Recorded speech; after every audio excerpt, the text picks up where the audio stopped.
The Ministry of Defence has just released these pictures of Prince Harry training in California.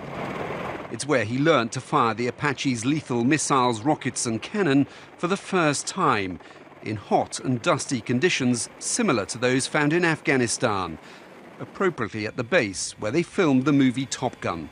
Now back in the UK, Captain Wales has been presented with an award as the best gunner out of his 20 fellow pilots. He's now what's termed limited combat ready, a step closer to being sent to Afghanistan.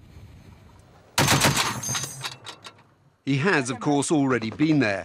In 2008, he was on the ground as a forward air controller calling in strikes on Taliban positions. At the time, he joked that he'd been dubbed the bullet magnet. His tour was cut short when a news blackout was broken. Ever since, he's been determined to return.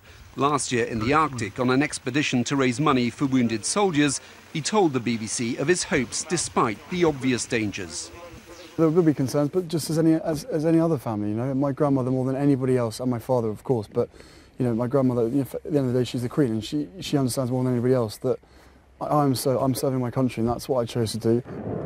Prince Harry's brother William has already flown into a diplomatic row as he takes up his deployment as an RAF search and rescue pilot in the Falklands.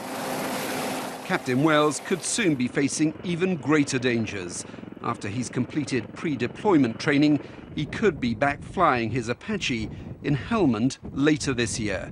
Jonathan Beale, BBC News.